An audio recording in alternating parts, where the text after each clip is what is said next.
Louder! And it's time for the Gore N More podcast. Gonna have a good time. Gonna have a good time. Yeah, we're gonna have a good time. We're going on now. A ball break, walking hand in hand in the moonlight. We'll be the sweet soul there. I swear we'll never part. We're going on now. A ball break, running in the sand, feeling alright. What's up, Gorehounds? Welcome to the Gore N More podcast. I'm that not-so-mean Fluff Master Supreme, Big Johnny D, back in the saddle. But I can't do this shit by myself. No. For with me, as always, are my horrific horror homies. We got Chad Daddy possibly joining us, but with me, of course, that Duke of the Dead, Lord Scuba Cabra, the host with the ghost, Mr. Steve Vasquez. Hola, mi amigos, ¿cómo estás? Yeah, thank you, buddy. And we have the killing machine, the meat mountain, Mr. Bobby Amone. Here to bring you the guns for the show. Hello. Today is October 24th, 2022, and we have a dirty episode for you today. But first, as always, we're going to do what we always do. That's talk about what the fuck we did last weekend or so. So, Mr. Vasquez, if you could please. Ladies and gentlemen, it is now time for your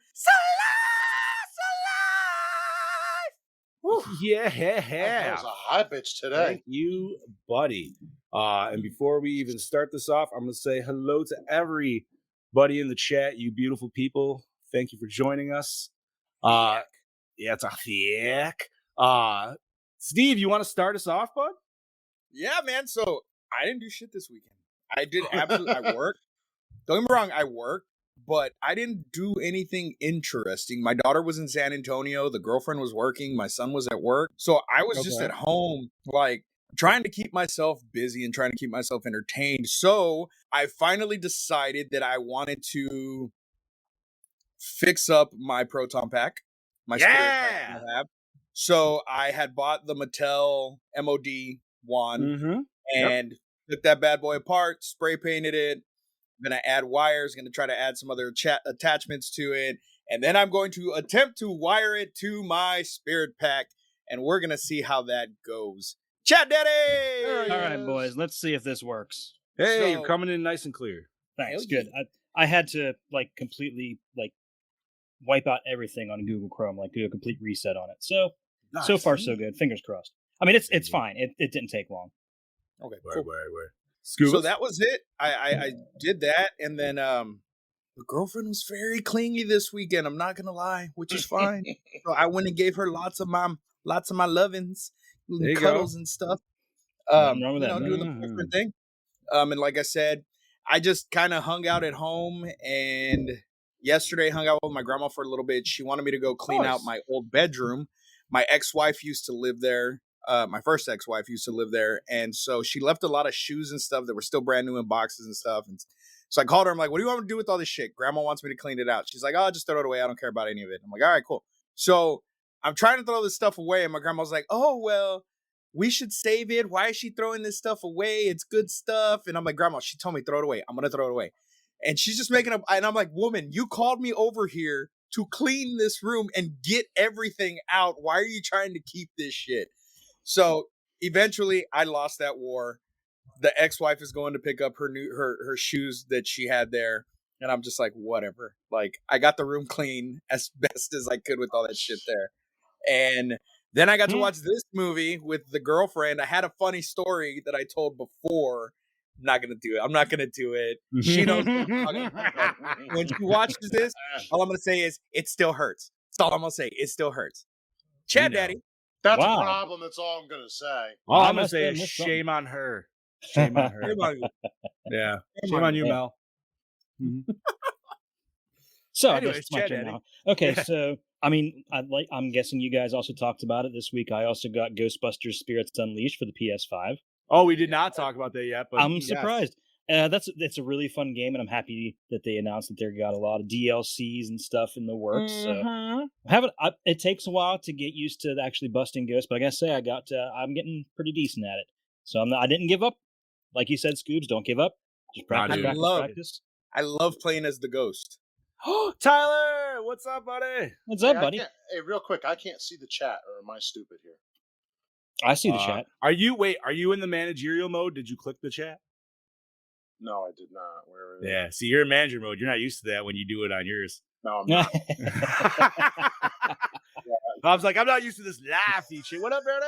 Okay, Brody wants so me to tell the story. No, I'll tell you later, Brody. but yeah, like I said, I played that this weekend, had a lot of fun with it. My son, they finished the regular season in soccer. They actually finished the regular season in second place.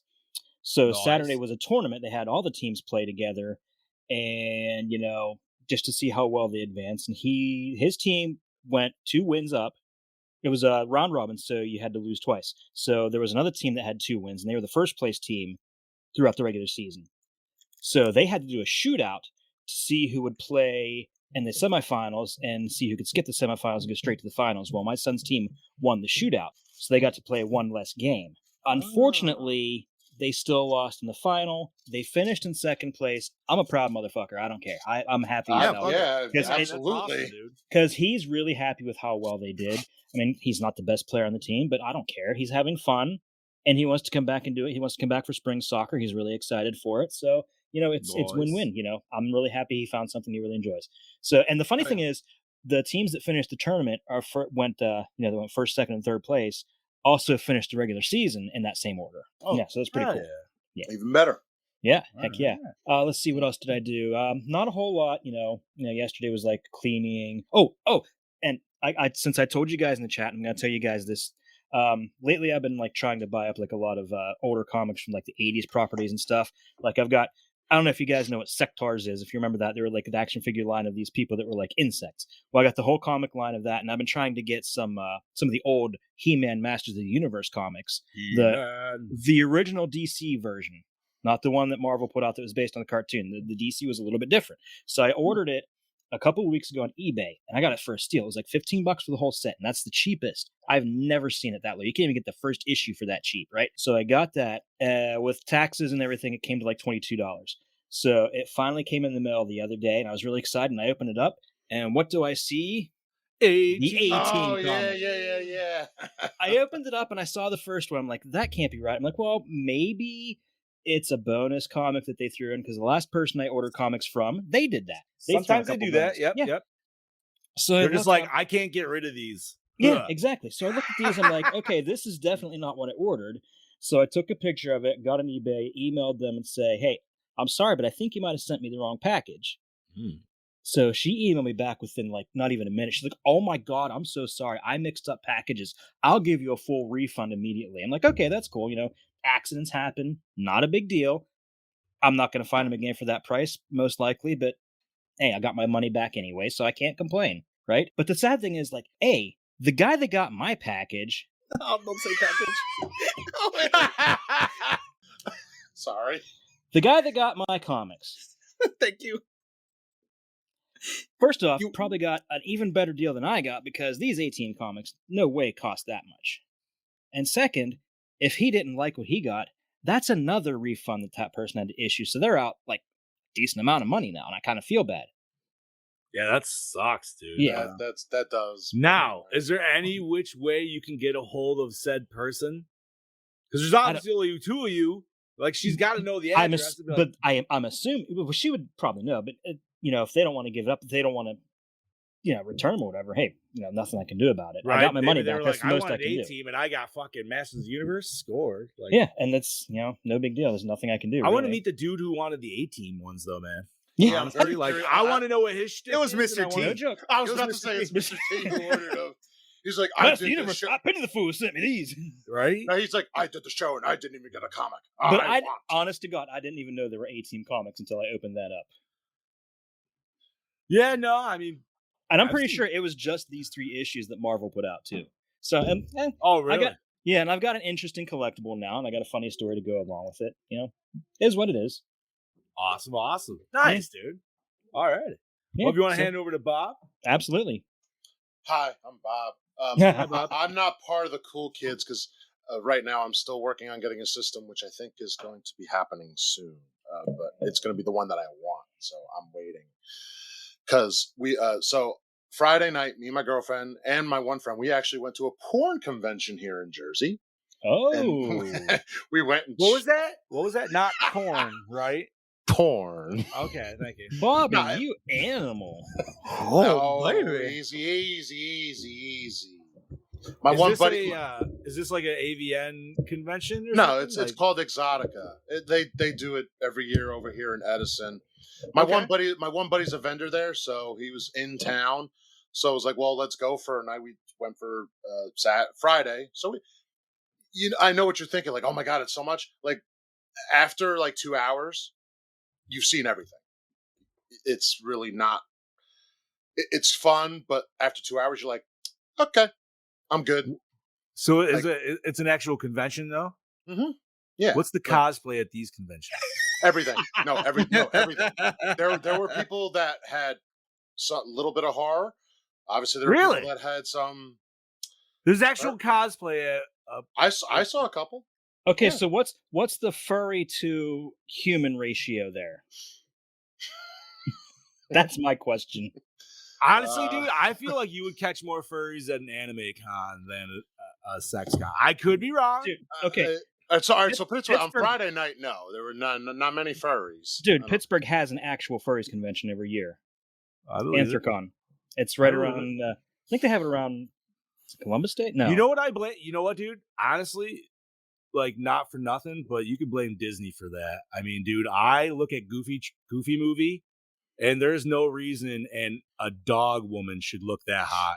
So I don't give a I'll you know tell what? you what, It's Disney's fault. some of the non-sexualized costumes are really elaborate and really well done too. These are like professional, like almost. Oh, sports some of team them are mascots. They're- Oh yeah, some of them are crazy, dude. so there's people that put a lot of money into that. Yep. Hey man, everybody's got their shtick. Whatever. I have Anyways, I have Bob. Brody dying in our chat. Yeah, right. I could only imagine, dude. He's probably wheezing. but so yes. So that anyway, was- so yeah, porn convention. that was Friday night. It was fun. Like, listen, put it this way: like, we all go to cons and like everybody's friendly. And there's no judgment really. It's basically the same deal there, except nobody gives a shit what the fuck you're doing. Like, it's like we don't care if you're gay, straight, whatever you are. It's you're here to have a good time. You have a good time. They don't. I feel bad. I feel bad for the maids that have to clean up after that, like in the Bro. hotel rooms. Honestly, Yeah. if you go to Monster Mania, you're gonna feel bad for the maids at there because Oh yeah. Considering what you found. Yeah, in the parking lot. yeah, we don't need to go there. We had that Well, Heather already brought it up in the chat. If you She didn't did. notice, She Yeah. did. I don't have the chat. damn here. it, I have she it. did. I have it on my phone, so I can. She see did. everything. I do remember the butt plug. I can never not remember the butt plug. Damn. But anyway, There was just a lot of dry humping in the lobby that con, so I could. Yeah, I don't know. Anyways, yeah. Oh, you Bob. saw that too, huh? How could you not? how much of it involved Joe Gallo? None of it, dude. I was Really? sitting with Gallo while we were watching it happen. I was like, ugh. Anyway, continuing on. Saturday, me and my girlfriend, we were out without our one friend. We actually drove down to Delaware and did the haunt Frightland, which was Ooh, nice. awesome. Yo, Frightland. So basically, Frightland is a haunt with 8 attractions in a big fucking field and an amusement park. Okay. But when I say amusement park, I don't think of like Six Flags or what you. It's a carnival, but they still have plenty of rides, so you can literally go get scared, come over, get food, and go on rides. Do they have Like- booze? No, See, I have yet to go to a haunted house that has alcohol, and I I'm understand. pretty sure why. there's a reason why. I don't John. care why. Let me enjoy it. Damn it, even more so. Anyways, Sorry, give me one second here, guys. But you're fine. But so yeah, so Saturday night was that, and then Sunday, me and my family, me and my girlfriend, we went pumpkin picking with my family for a few hours, and then last night I worked a haunt that I have always been a part of for like the past 10 years, and I did it last night with a buddy of mine and some old friends, And that was a good fun time to get out and scare the shit out of people again and basically tell them why they all suck right to their faces. Right. Basically. And that was my weekend basically in a nutshell. There is one thing I just want to show you guys because I mentioned it before. So I'm a big Headless Horseman fan, just so we're all aware. Hell yeah, dude. I remember you saying that before. So this right here, I mentioned it before, and I think Chad's like, they still make figures.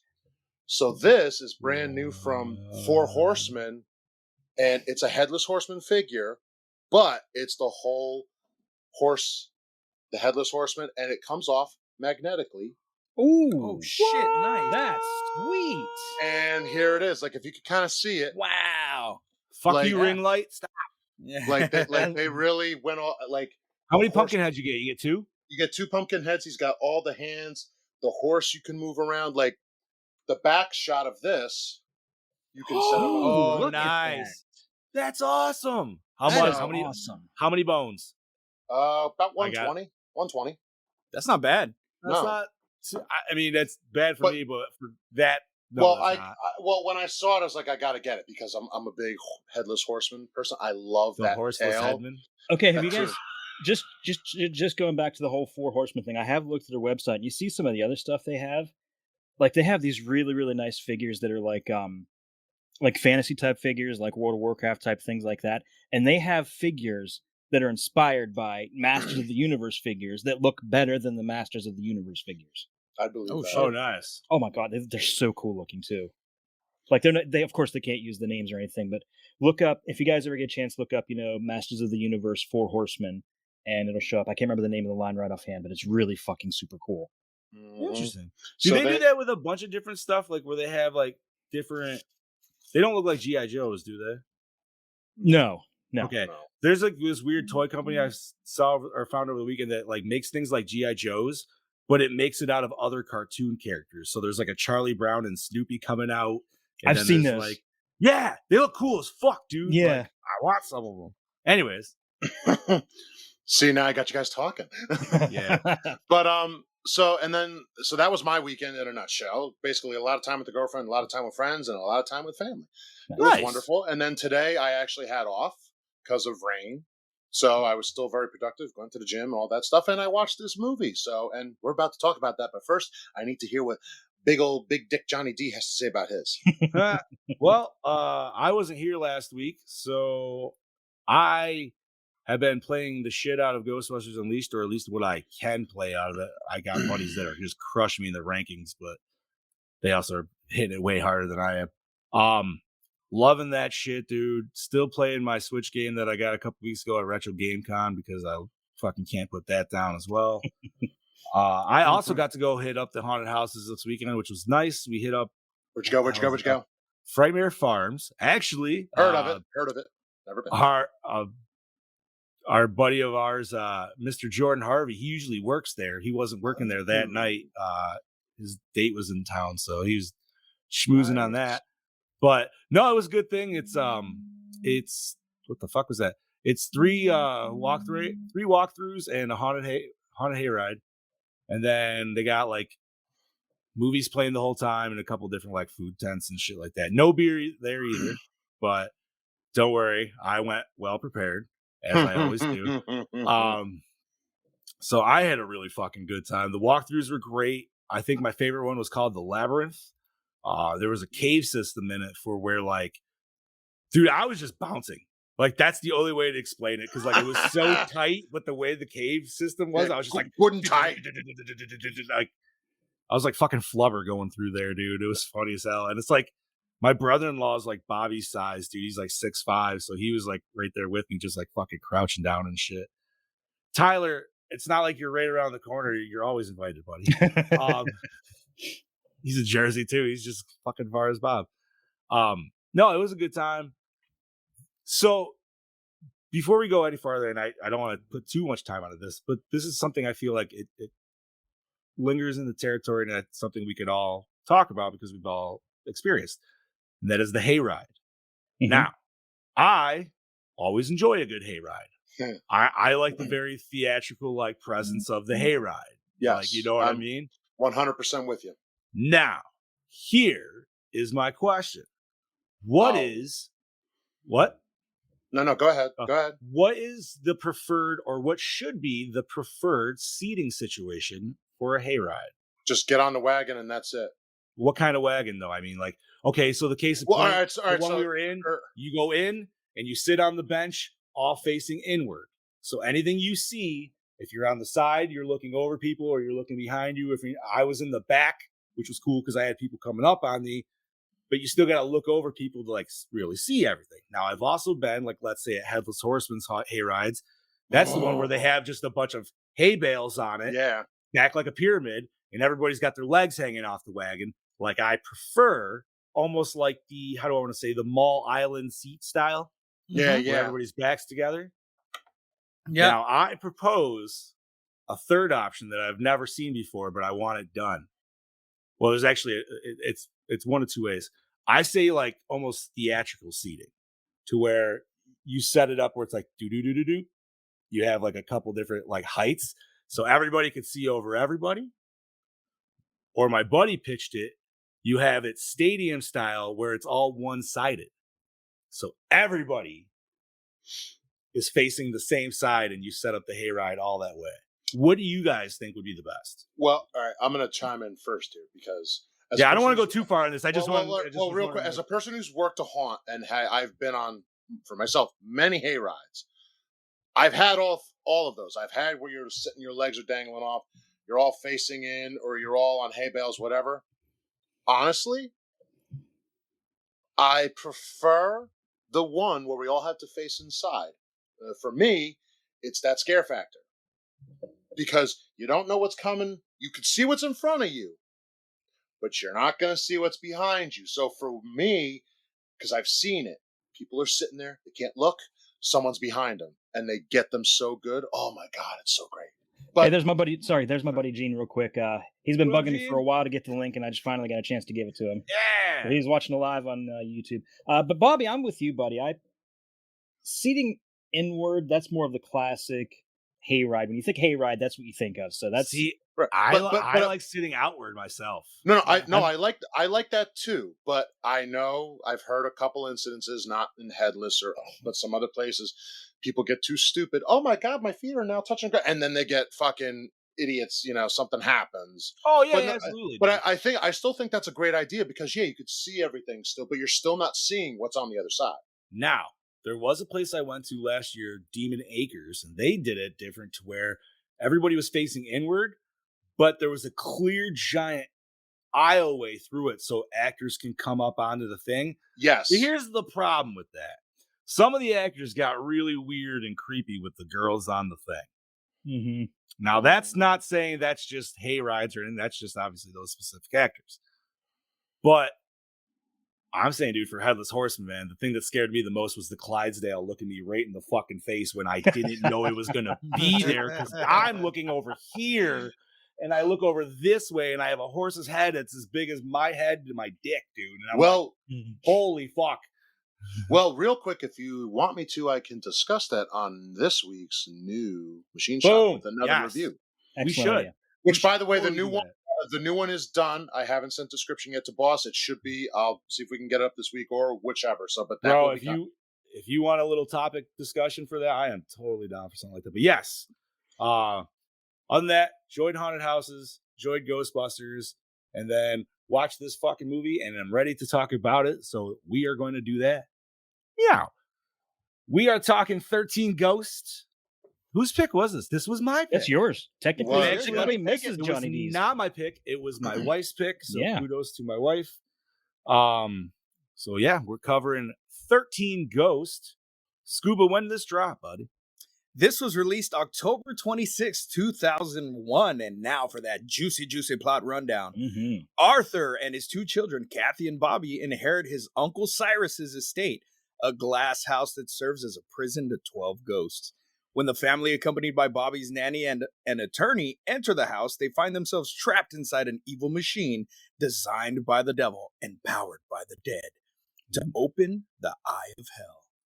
Aided by Dennis, a ghost hunter, and his rival Kalina, a ghost rights activist out to set the ghosts free, the group must do what they can to get out of the house alive. Directed by Steve Beck, who did Ghost Ship, not to be confused with Ghost Boat. Nope, not Ghost Written Boat. by Neil Marshall Stevens, Retro Puppet Master, Hellraiser, Deader. Richard Diovidio.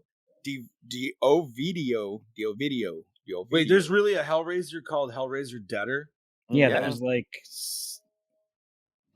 it was 5, Isn't that- wasn't it? Isn't that the one that wasn't even a fucking Pinhead movie and they just kind of added Pinhead after the fact? No, that was the one Nope. before it.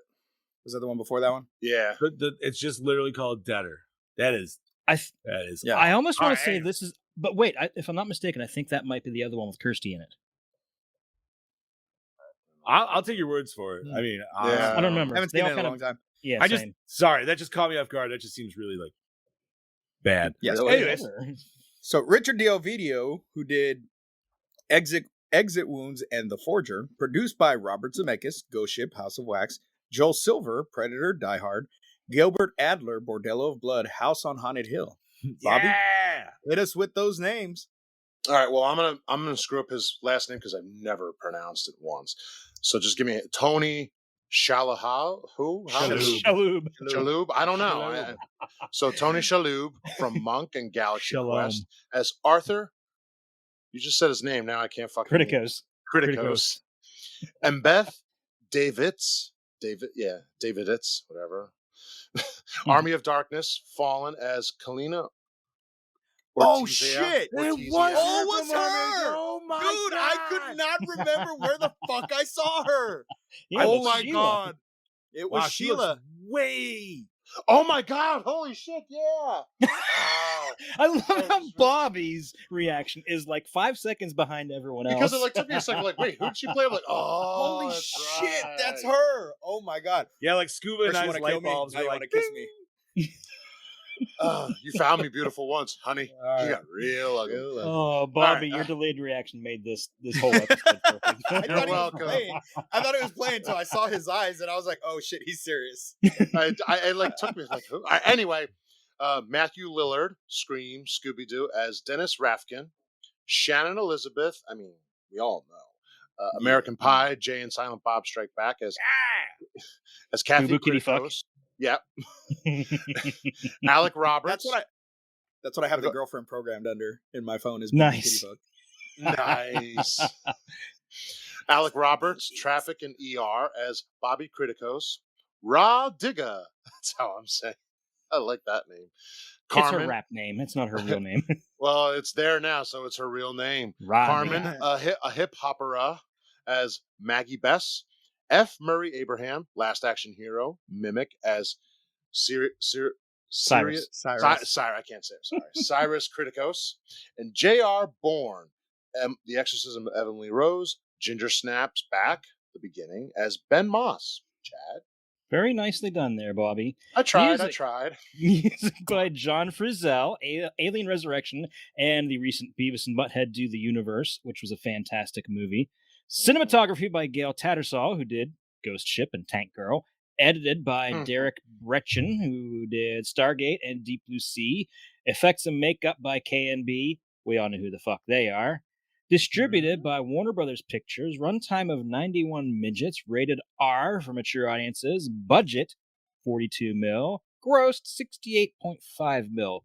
Wasn't quite a success. It didn't quite make its money back, but Yeah. No. pretty close. I mean, so a friend of mine is a big fan of this movie, and I can understand why. It is. I still think it's a solid movie. Mhm. I think there are some moments though that really could use like touch up, or some that even shouldn't have been there. But still a fun movie. I love the ghosts, and particularly the jackal. Yes. So, all right, seeing we're discussing this, yeah, this movie is entertaining as all hell. Yes. Now, is it a good movie? Is a totally different potential question. Just keep in mind this is a remake of a William Castle movie. So Yes. it's all about theatrics. To which I have never seen the original, so I will. Same. fully I haven't admit seen to the that. original either. Same. I have. The original is actually, I mean, it is what it is. I'm not going to say here, oh, it's the greatest thing.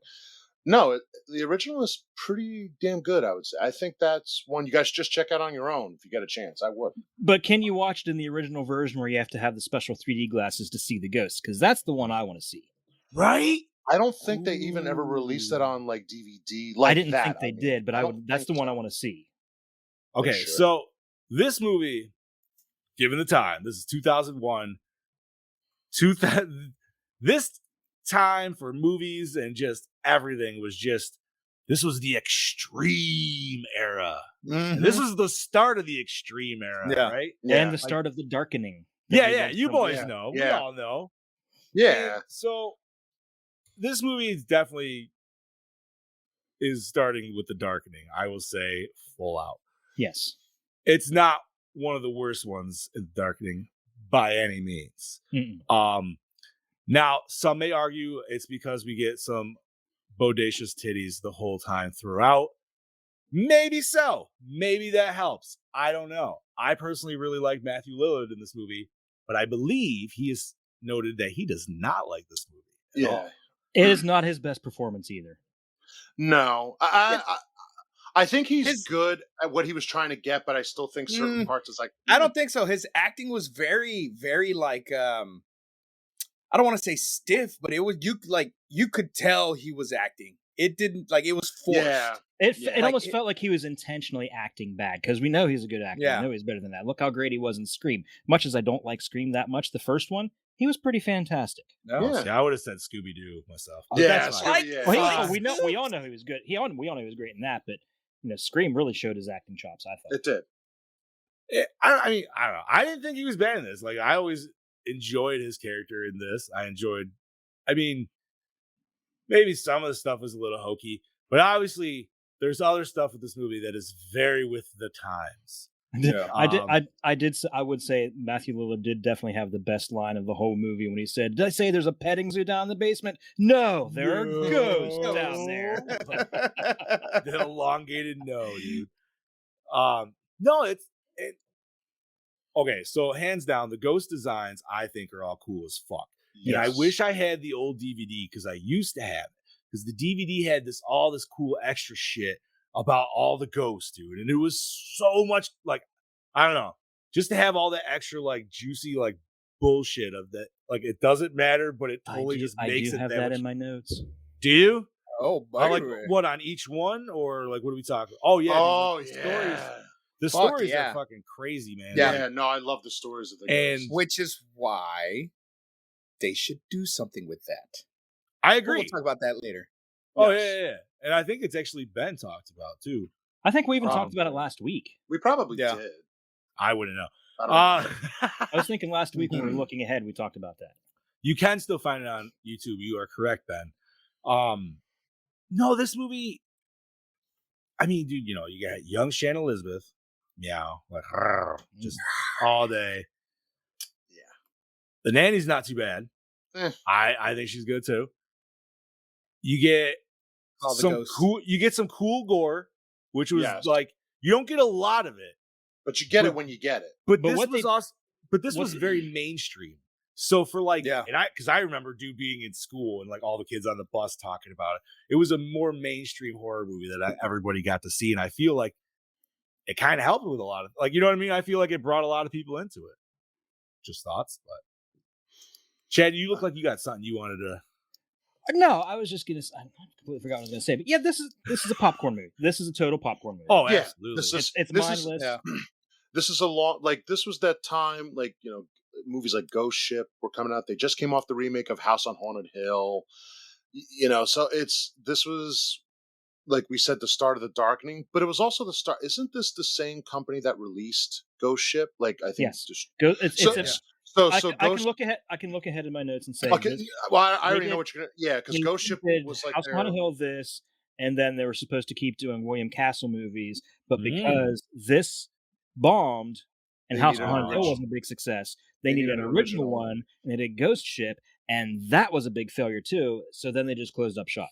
Yeah. Damn. Well, I enjoy all those movies, dude. Well, and I'm not gonna. I mean, I did watch the remake of House on Haunted Hill. I think it's good, but I understand why.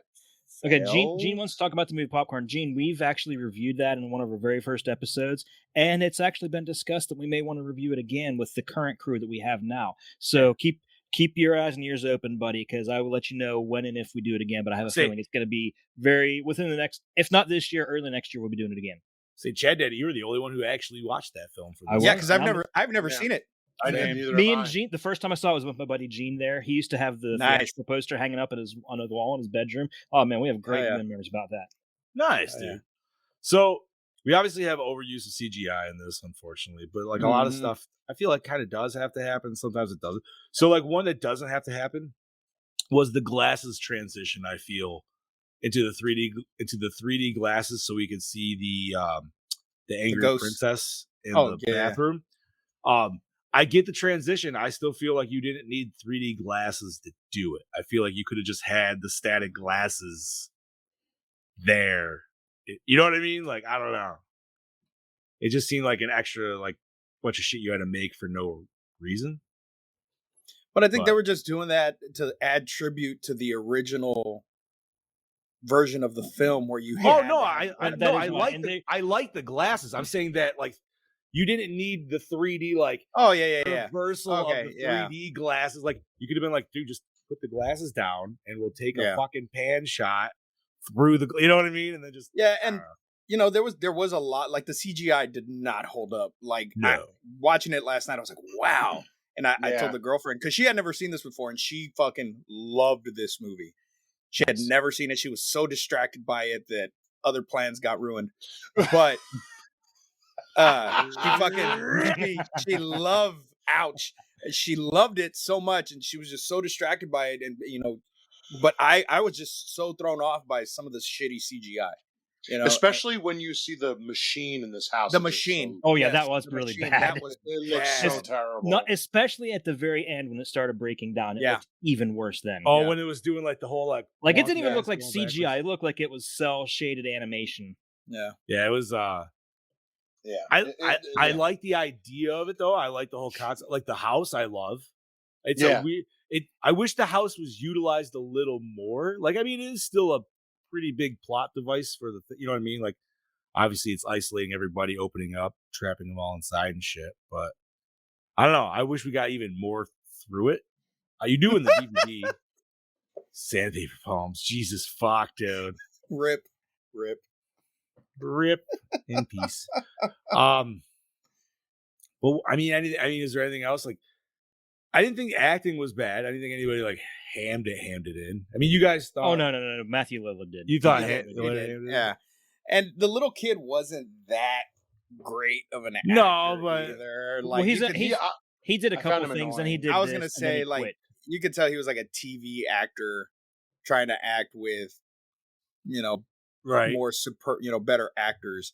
I mean, Tony Shalhoub did great. He played the grieving father, I think, very well. Mhm. Yeah. Shannon Elizabeth, you know, she was that teenage daughter, you know, and She the was nanny that did 20-something good. playing a teenage Yeah, daughter. 20-something playing a teenage daughter.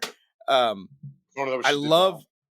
I love the ghosts in this, and that this is why I love the movie so much, is just the way that they portray the ghosts. And there was even some ghosts that I forgot about watching it because I hadn't watched it in so long. There's a I forgot few- about There's a few like like little the- minus ones that are always like in the back. like the pilgrim or whatever, the pilgrim The lady. pilgrimess. Yeah. Yeah, pilgrimess. I had forgot about her completely. I had forgot about I forgot about the torso myself. Oh, see. Oh I- yeah, I forgot Torso's about one that. that always freaked me out. I forgot about the girl in the prom dress. What the hell is her name? Okay, her. That's another one that I forgot. Yeah. And Torso, then the I always mom- liked because that was always just fuck, dude, like with the saran wrap and shit. Like, the mom and the The small baby. mom and the big baby. Oh, really? You I forgot about that? Yeah. I always Oh, I the always only remember ones- the baby. I always The only remember ones that, I dude. remembered were Dire the, Mother the, or whatever. the prince, the juggernaut, of course, the Juggernaut, jackal, yeah. the hammer. anvil or the hammer, hammer, Hammer. Whatever The his hammer. name. Yeah, yeah. See, the funny thing is, Yeah. when I always remembered it, and that's how long it's been since I've seen this. It's been probably almost 20 years. But I always remembered them for some reason. I thought the Juggernaut and the Hammer were the same one. Oh, I mean, obviously they're no, not. no, But in no. my memory, I thought that I got them mixed Yeah. up because I thought the Hammer And- was the Juggernaut.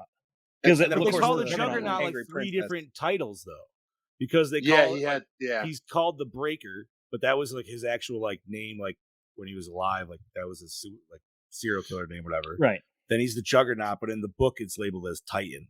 So you know what I mean? Like For me, the Jackal was always The most Jackal's wicked. always the best, dude. Well, and not only that, because a friend of mine, her name is Corinne. She is a brilliant cosplayer. She got that costume down to a T. Nice. She did Wait, it at Mania. was she the one that won at Mania in August? She did. So yeah, no, not this past August. Oh, no. okay. This was years ago. She wasn't there. She did Mary Shaw. She's done the Jackal. She did an alien, a xenomorph by herself. Like she fucking, shit. but her Jackal, was so good. So good. But is it any Stinky Pete? Let me ask you that. It's better than Stinky Pete, yes. They have no idea what the hell we're talking about. Nope, they don't, So, but that's okay. They'll figure it All right. out one day when they all want if to you come town. ever arrive at a Jersey Horror Con, you're gonna see this dude named Stinky Pete, and he's just one. You know how every town has that crazy dude that just has a crazy Ralph? Well, That's this dude. He's but the he's- convention but- crazy. Right. He's the convention. Like the dude's awesome as fuck. Don't get me Oh, wrong. yeah. But, like this is his it's a shtick. Is Stinky Pete? Like, you know what the weird part is John, is I never met him before, and he showed up at my birthday party. I'm like, Yeah, "Yo, that's what nice I'm to saying. meet you." I was like, I'm like, "Yo, nice to you, meet you, man." man." And he's like, "Hi, nice to meet you." And then off he went. Because like oh, that's great. I know. I was like, and that's what I was telling the wife. I was like, that was Stinky Pete, right? And she was like, wait, that was? I was like, yeah, the dude with the goatee. I'm like, he usually has like an old man like hood on when he's doing. Yeah, dude, he goes around all covered in like fake poop and shit like that. All Oh, big nut sacks hanging out and shit. It's so gross. It's so. See, like you guys Jack- are mentioning Stinky Pete. I was thinking like he was an actual crazy, and it turns out that he's doing shtick. That's even better. Yeah, Yes. he always has like a giant poop smeared like arrow on his back, and then he's got like poop fucking like coming out his diaper at the bottom and shit, dude. Doesn't he always go into the sexiest competition for the cosplay? Yes, too? he always Yeah. does. Always. Fucking fantastic. One of these, and by God, one of these days he'll win it. Yes, You he fucking will. better, damn it. It's been enough. All right. So, is there anything else we want to discuss before we throw in the Brody here? 'Cause Well, I'm let's- very interested to see No, what DKB has to I say. want to hear what he has to say. Because I feel like DKB is going to be a little bit where it's like, this is probably going to be nostalgic, but I feel like he's going to come in and rate it a little bit harder. I could be wrong. Let's see. Yeah. Let me load up that sexy mother lover. Yes, please. Well, howdy fucking doody there, folks. It's DKB here, back for another episode of Gore N More, and this week I'm here to talk to you about 13 motherfucking Ghosts. I just want to quickly say that, you know, back in the day when I was a kid watching this with my brother and his mates, it was kind of one of them films that was definitely like the hottest or the best thing since sliced fucking bread, if you could say. I mean, it was a film that you would suggest, like, if you had to suggest a film to fucking someone, they would always be like, 13 Ghosts, watch it.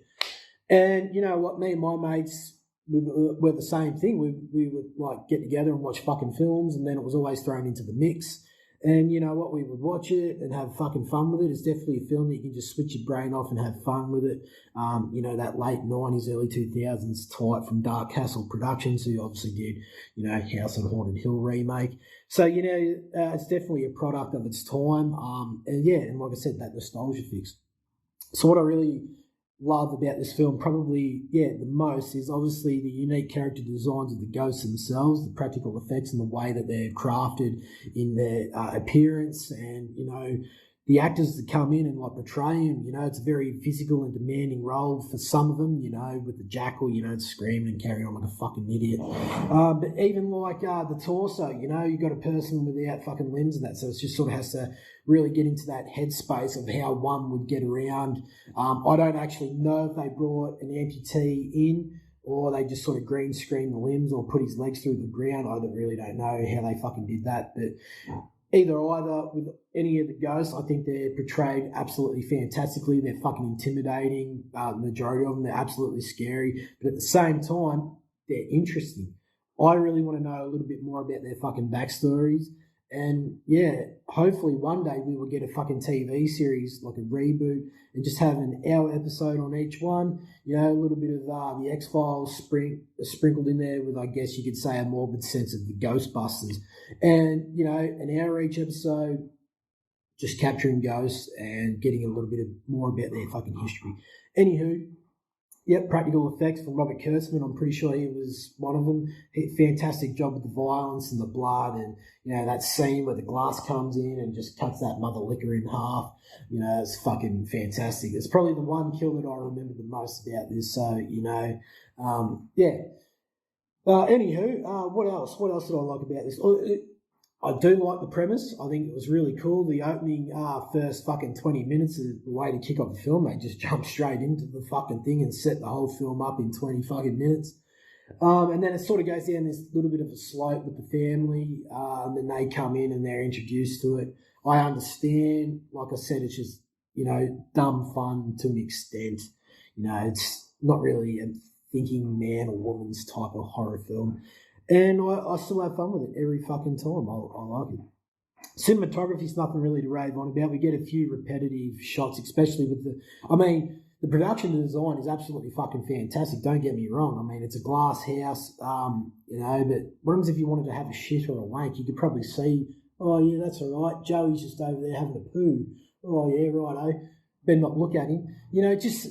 But the whole design of that fucking structured house itself, like with the biomechanical shit going on with the glass, I thought it was really cool, and they really didn't cheap out on the production quality for that, which is even better. So it was, really, really good to see that. But yeah, some of the cinematography in this, definitely felt repetitive. It was nothing really to rave on about, but it did what it needed to do, and it was good to see. Just my couple of little negatives with this, you're probably going, Brody, you're thinking too fucking hard into it, but I have to mention them because anyway, I'm going to fucking mention him. Matthew Lillard sacrificing himself for the dad. What the fuck was that about? He should have just stayed behind the fucking glass. Obviously they were able to kill a ghost that was hitting them with a bat. Just stay behind that bit of glass. It's protecting you. But no, Matthew Lillard decides to fucking, try and take on two of the biggest fucking ghosts, and obviously gets his back snapped, leading to when he comes back at the end and he's able to walk as a ghost. I thought you take on the physical appearance of what you were when you died as a ghost, if you know what I'm saying. So Lillard gets his back snapped, and then he comes back and he's standing. They should have really played on the fact that he's back snapped and have him sort of like fold backwards while he's trying to talk to the father, or something really fucking cool. And that just sort of, I know it's only something really tiny, but it really rubbed me up the wrong way a little bit. We get two reveals that Cyrus isn't a ghost. I think her name is Kalina. Yeah, Kalina. Kalina takes her glasses off and he's not a ghost. Then the father takes his off near the end and he's still not a ghost. We get it, for fuck's sake. Why reveal that twice? I just didn't understand that. And why the fuck is Cyrus still getting around with a pretend throat slit? We know you're not a ghost, buddy, but fuck me, it's been a week since you've supposedly died and you're still pretending that your throat slit? Come on, for fuck's sake, grow up. They were my couple of little things that I just had to sort of rant on about, and they really pissed me off a little bit. Moving on to the score itself. Look, like I said, I like it for what it is. I like the premise. It's just a shame that they couldn't really do a little bit more with it, especially with that early 2000s. Like I said, it's a product of its time, and it was able to achieve what it needed to for that era. And I still enjoy it. I just hope we get a fucking TV series. I'm really trying to push that in my head. Anyway, Gore N More score 3.6. And this is your DKB signing out, and I'm looking forward to what you guys have to fucking say about this film. And I'll catch you Mother Lickers next week. Cheers. Thank you, right. Brody Kane, coming in with a 3.6. All right.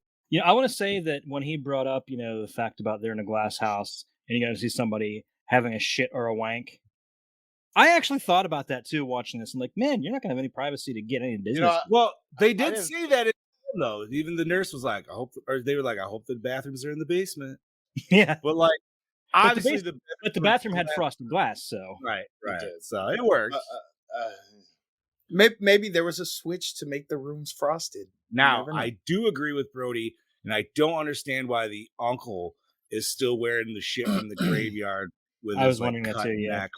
is this we're going like Scooby Doo villain, like you know what I mean, like Damn that kids. kind of right. So Like, Like Scoops. it was my uncle the whole time. Damn. All right, real quick, I'm gonna call it this movie for all of us. Whatever we rate, it's gonna be a 3.6. Brody always knows. Possible, Brody yeah, always yeah. knows. All right, so I think I feel like he hit it magically on the head for like whatever No, they need to say. definitely. So without further ado, if there's nothing else to discuss, Let's spread them cheeks. yeah, Chad Daddy. Give me 1 second to get a drink here and hydrate. Chad Daddy's a little parched. We're gonna do that. So. Get a drink. I'm always Oh. parched. It's my friggin' blood pressure medicine. All right, quick enough. Look at that fucking And jug. Chad, this will fucking. Hey, this he's will on help. my level. That's what I like to see. He's got that fucking water dispenser jug. Just FYI, this is the start of my 2nd gallon today. That's Yeah, a good man buddy. right there. So that's gonna Chad be one Daddy, healthy prostate.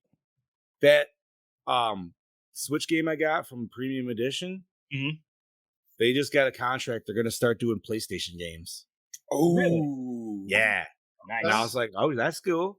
I don't have a newer I got a PS4, but you know what I mean, dude? Like, I'm working on obviously that. they're gonna probably do still They'd like probably the start with retro stuff and PS4. everything. Yeah, I would assume. But I wonder if they'll go all digital for that, or if they'll press discs for it too.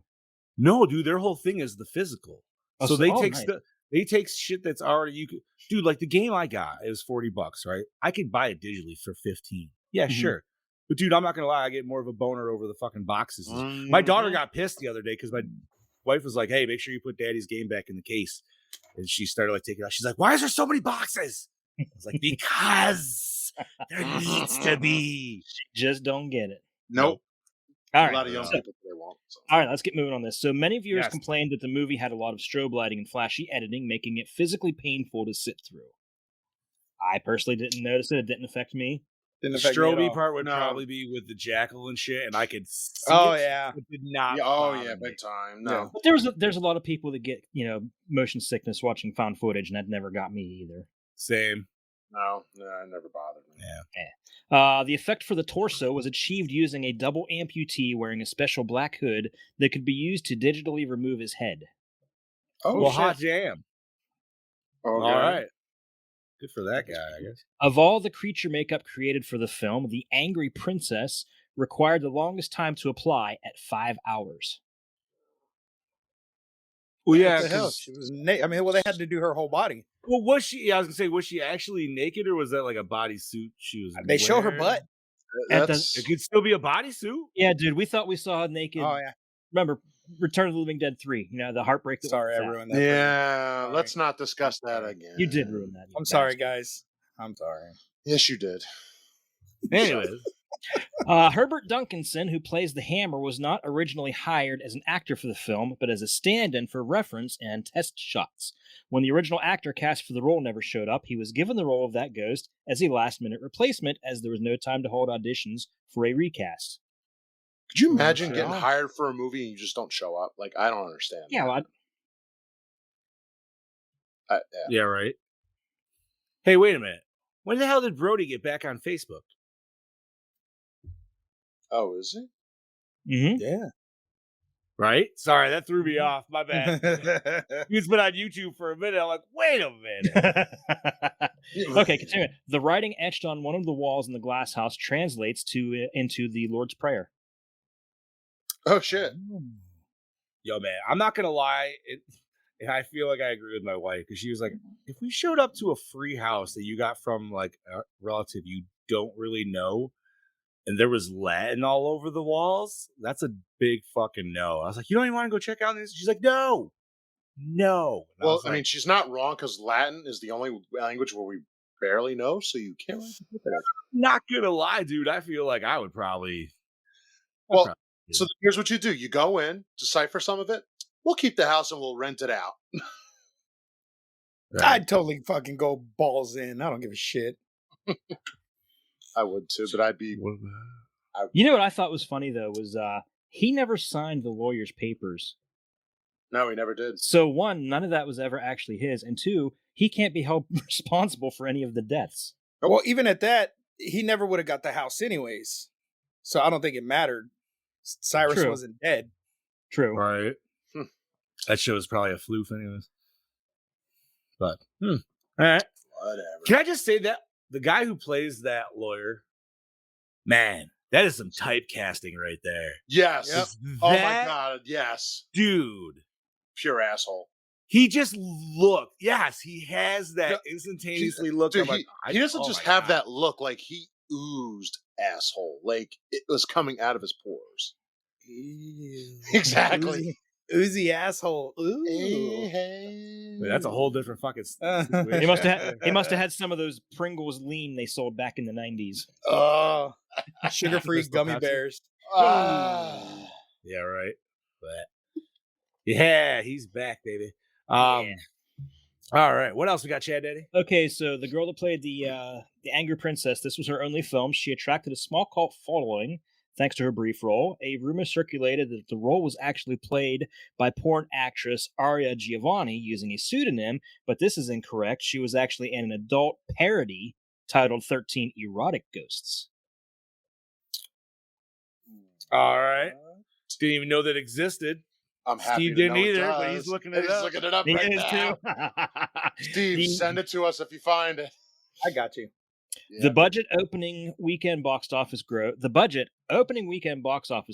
and box office gross overall of this film are virtually identical, within 1 million to that of House on Haunted Hill in '99. Both films were adapted by stories written by Rob White and originally directed by William Castle. Real quick, So, yeah, that's I cool. never But got I'm to go- watching Scoop's face right now. That's Right. He's researching. he is. I never got to see these in theaters, and I picked up 13 Ghosts when it was like used at Blockbuster or something down the road. So I've actually never had a copy of 13 Ghosts. neither have I, but I still want to get the Scream Factory version of it. Considering I just picked up the Army of Darkness Ultimate. yeah, he did. Now, bro. So I'm going to watch the director's cut, and I want that poster. Nice. All right. Anything? Scoob's yard over there, bud? I checked out. Sorry. He Okay, did. you're fine. And you're welcome. I'm not even going to open it right now. I'm sorry, but I am. It's the full movie. It's the full Oh movie. shit! Continuing Look on. at John. John's like, yeah, buddy. Duncan MacLeod's dragon katana from Highlander appears as one of the swords in Cyrus's I collection. noticed that shit. I saw that. That's not really a big surprise because that was a highly marketed katana in the collector's market back then. So It's still cool though. it is still cool. It's still very cool. This was the first film from a major American studio with 3 Arab American leads: Tony Shalhoub, F. Murray Abraham, and Shannon Elizabeth. Oh, all right. It's not bad. It's pretty cool. Alright. Steve Beck's directorial debut. After it, Beck would only direct one more film, the similarly themed Ghost Ship, in 2002. Man, like I know Ghost Ship does get some hate on it, dude. And But unfortunately, I missed that episode when we reviewed it. But Hey, I find like that it. movie very enjoyable. I enjoy it. I like it. Yeah, but the best part of the movie is the intro. Of course. Let's be real. You're right. I mean, I like the soundtrack of it too, dude. Like, I don't know, the whole weird like flashback, flash forward things. I always enjoyed like those little sections. I know some people didn't like them. And hey, But- it has Carl Urban. I fucking love Carl Yeah, Urban. we're not- I'll we're watch not him. gonna act- go I'll wrong. watch him in Yeah. anything. Fair. We're not talking about Ghost Ship though. So, anyways, No, we've what done else that. we got? Yeah. Shannon Elizabeth is only 1 year younger than Rod Digga, who played her nanny Maggie. You could tell. Yeah. It's I'm just sorry, a but little weird. I could not see Shannon Elizabeth as a teenager. She'd look Heather, like you're No. insane, No. Heather. Wait, Ghost Ship No. is better than this? I would Yeah, put them- fucking right. I'd put them I real would say close they're actually together. I'd say they're very No. equal. I'd say they're equal. Not for me. Not for me at all. I'll have to get back to you on that. I honestly don't know. I Okay. really, Go ahead. I feel like they're equal in all honesty, because like I could watch them at the same time, one way or the other. You know what I mean? And it wouldn't matter. I wouldn't have to watch one first before the other.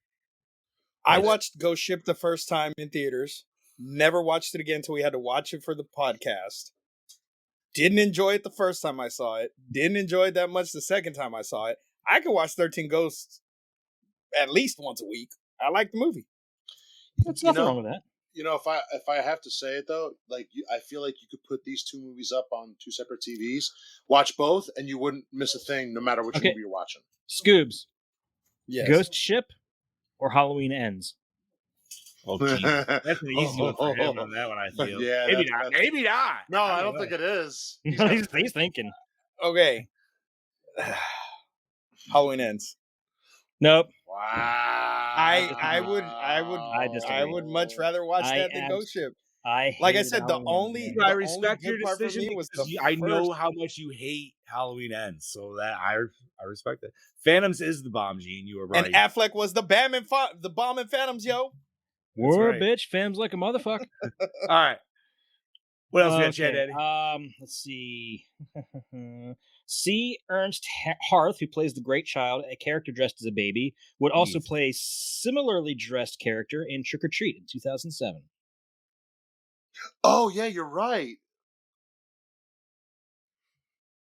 Where the hell was he that in Trick or Treat? Now I'm trying to fucking think. I don't. It's been a hot minute since I've seen. I Trick or actually Treat. just It just means I'm just gonna have to watch it tonight. All right. I just watched the other day. He's there. You'll see him. Oh, by the way, remember how I said I sent you guys a link saying that Fanflix has a sale going on 3 for 3 for 15. Yeah. That's how I got this. Trick or Treat's actually on that sale too. Oh, nice. Ooh, Brody asked House or Haunted Hill or 13 Ghosts. House on You Haunted know Hill. what, dude? It's been a hot minute since I've seen the House on Haunted Hill, so I cannot judge that appropriately. I'd remember Yeah, really, same. really enjoying House on Haunted Hill, so I'm going to go with that above It this. does have Jeffrey Rush. It which, does. I mean, But it also has Chris Kattan. So you kind of high and low there. yeah, and it's not like Santa's Slay Chris Kattan where he's in there for 30 seconds. And then he gets off. It's Oh, the whole shit. movie, Chris Kattan. Oh my god, I'm gonna have to watch that again soon. I fucking Yo! Santa Slay. Are you all excited for the new David Harbour movie? I think Yes, we already talked fuck about that, yeah. But I am so Yes. excited for it, dude. He plays Santa. Oh, Chad Daddy, we are gonna. You haven't all seen right. the trailer? No, I'm downloading it. We're all watching it at the end. Chad, keep going. Okay. I have yeah, no keep going, clue. Ted. It took Oh. 5 hours for John DeSantis to get fitted into the makeup to play the Juggernaut, and another 3 hours to take it off. God damn. 7 hours. It's a whole work day. It is. Warner Brothers and Dark Castle Entertainment originally planned to release this film in 3D and carry over the gimmick from the original 13 Ghosts, where viewers needed glasses to see the ghosts in the film. Unfortunately, such plans were scrapped. That would have been Almost really got it. fucking cool. That would have That's been really sad. fucking cool. Gene wants us to hear our rankings on the Halloween series in general. We actually might be doing that because we're going to have to pre-record our Halloween episode for next week. And I actually have that written down as a possible discussion topic. Just so you know, if we do that, you're gonna have to give me at least like 40 minutes. Easily. No, Bobby, we're gonna have a timer. No. 2 minutes. Fuck your time. Fuck your timer. Suck my dick. It's too Whoa. That's going to take all three of us. That's not. That's not. That's gonna That's going to not take all what three it of is. us. Boy, you're all amateurs. That's all I'm gonna say. Continue on. Says the Meat Mountain there. Okay, Matthew Little later starred in Scooby-Doo and Scooby-Doo 2 Monsters Unleashed as Norval Shaggy Rogers. An earlier incarnation of Scooby-Doo was the 13 Ghosts of Scooby-Doo in 1985, featuring the voice of Vincent Price as Vincent Van Ghoul. Curiously, the first movie produced by Dark Castle Entertainment is House on Haunted Hill, a remake of the original House on Haunted Hill starring Vincent Price. Nice. Ain't that some shit? Dope. I love 13 Ghosts of Scooby-Doo. That was awesome. Yeah. Right? I don't think I saw that one. That was the one where it was just Shaggy and Daphne, right? And You mean Scrappy. Shaggy and Scooby and Scrappy? Scrappy. Yeah. Right. No, I know, but I'm just saying for like the humans, it was just Daphne. And That's why I Which- like it, because it was the first Scooby-Doo that actually acknowledged real ghosts. Yeah, it well, was. that too. And then that And Vincent happened Price. again. And then it happened again later. Well, yeah, no, And later with Vincent Price. Zombie It Island. acknowledged Zombie Island was Vincent- the next one. Oh man. Yeah, Scooby Doo is definitely outed with a lot of people. John Yeah. Cena, Undertaker. The list goes on. Anyways, what else, Chad Daddy? Okay, I already talked about the financial failure of this and how it basically closed up Dark Castle. Shannon Elizabeth didn't actually know that this film was a remake before she joined production, not even knowing the original 13 Ghosts existed until finding out partway through filming. What? Yeah, I think I just lost a little respect, but that's also because I'm a horror fan. Go watch American Pie. You'll get all that respect. Exactly. That's what I mean. I'll just go watch it and be like, I'm good. Well, I don't know about respect, but be gentle. I think I just filled the cup. Yeah, I liked her in Jane Silent Bob better. Oh, way better, dude. Not so much in. Well, I'm glad they brought her back in Reboot or whatever the fuck it was.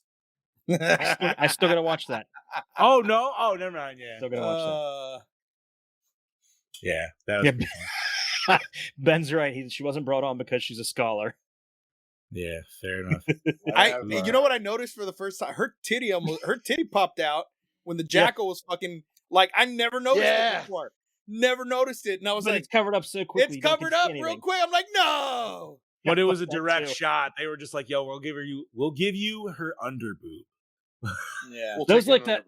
It was like that real quick titty shot in the original Evil Dead. It's there for a second, then gone. Gone. I always like those. Like, it's always funny, like the hilariously like direct shot. Like they're just like, yeah, we don't care because we know what it's all about. And I always think to what is it, Planet Terror, when Fergie first comes online, dude, or Fergie first comes on, and she's like working on her car, and it's deliberate just tits shot and then ass shot, and then it's like, oh, and then it's face, and you're like, oh, it's Fergie. That's, you know what, Ben? I'm not going to disagree with you, buddy. Sometimes underboob is sexier. Mm-hmm. And then sometimes it's Peter, and sometimes it's Peter Griffin's underboob. All right. What else, Chad Danny? Anything else, buddy? Kalina's death, where she's crushed between two glass panels, which was originally much gorier, with shots of her eyes popping out and brains squirting out. This was cut down in the end, as the director feared such a gory death would earn the film an NC-17 rating. Boo. Okay, so that would have been all CGI though. Anyways, I like how that gives this movie an NC-17, and then I watched Terrifier 2, and I'm like, yo, man, rating boards have changed in 20 years. I know, but oh my, yeah, you want to talk change though? Is Terrifier 2 even rated? Huh? Yeah. Is Terrifier 2 rated? Rated R. Is it? Yeah. It is. I've avoided, all trailers and everything. I have not watched any. I think I watched the first original teaser that doesn't really show anything, and that was about it. See, I want to go completely fresh. Hell yeah, dude. Hell yeah. Anything else, Chad Daddy? I've got quite a bit. Okay. I don't want to go into too much. There's a little bit here. It says all the ghosts are explained to be dangerous and capable of killing. The Juggernaut's the only ghost that directly kills someone. He kills Cyrus's workers in the junkyard at the beginning and later kills Dennis with the help of the hammer. Then it goes into the backstory. It's explained that he's, in fact, a serial killer who would pick up female hitchhikers, take them back to his junkyard. I got more info on their background later, so I'll skip ahead to this one. When the Kritikos family is driving to see Cyrus's house, a scene shows Kalina gathering materials, seemingly to prepare for a fight to stop the culmination of Cyrus's work. However, when she packs audio-recorded spells, you can see both drawing spells and containment spells. Kalina packs drawing spells, alluding to the fact that she was working for Cyrus all along. Ooh. Oh, damn. All right. Sorry, okay. I had to make sure Terrifier 2 was rated R, because I'm like, didn't they release it unrated? I'm like, well, if there's an unrated version, her lock and load scene, I really like the instrumentals during that scene. However, the lyrics for that song were fucking terrible. Yeah. I don't even know what the song was. I just remember reading the lyrics. I'm like, what the fuck is this song? I'm like, you had me until you started singing, and you lost me. But what else we got, buddy? Okay, so now I got a little backstory on each of the ghosts, and it's going to be relatively quick for each one. Okay, so it's not as in-depth as what I found on one of the other sites. So it's ridiculous. The firstborn son, a ghost of a little bratty boy named Billy Michaels, who loved to pretend to be a cowboy. One day, another little kid challenged Billy to a duel, but Billy's cap gun was no match for that boy's real, steel-tipped arrow that Billy's ghost still carries. Unlike most of the goats, this one is a mild threat, never attacking anyone and just saying, I want to play. Oh. Okay. Right. Okay, now there's the torso. Jimmy the Gambler Gambino was a gambler in the early 1900s who caught the attention of the mafia. After he lost a boxing bet and didn't have the money to pay up, the mafia cut him into pieces and wrapped him in cellophane, dumping the remains in the ocean. His ghost appears as a torso with a severed head nearby and is more a neutral spirit than actively hostile. Makes sense. Yeah. Next up is the Bound Woman. Susan LeGrau was the richest girl in town and was very popular. Her one flaw was the way she toyed with boys and men. During her senior prom night, she was killed by a jilted ex named Chet Walters, the star quarterback, after catching her cheating with another guy. Her ghost lures Bobby into the dangerous basement and still shows up in her prom attire, bound ropes holding her arms. Damn.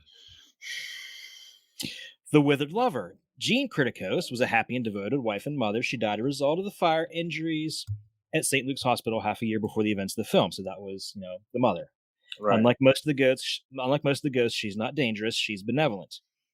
Next is the Torn Prince. Royce Clayton was a gifted and famous teenage baseball player in the 50s who caught the eye of colleagues around the USA. Thanks to his challenger, a greaser who set him up, Royce died in an accident caused by cut brake lines. His remains are still buried at the baseball diamond, and his ghost carries his baseball bat. Hell yeah. Shit. Mm-hmm. All right. The Angry Princess. Dana Newman was a beautiful but abused lady who lived in the late 20th century. She had plastic surgeries to alter her perceived flaws, and after a botched experiment that mutilated her eye, she brutally killed herself in the bathtub at the clinic. Her ghost often carries blood, is naked, and carries the same knife she used to commit suicide. Damn. I don't know if anybody noticed, but her suicide note was written on the floor in blood. It said, I'm sorry. Yep. So that got me thinking in that scene, was that maybe the bathtub that she killed herself in? That's what I was. It could have been. Maybe, yeah. It doesn't specify, but it was an old style bathtub, so it very well might have been. I assumed that, that's what occurred there. It's kind of like a trigger object because she was drawn to it right away. There was tons of other, bathrooms and stuff for her to be in, but she went straight for that one. I mean, dude, maybe this whole house, like half of the artifacts in there are all related to the ghosts and somehow.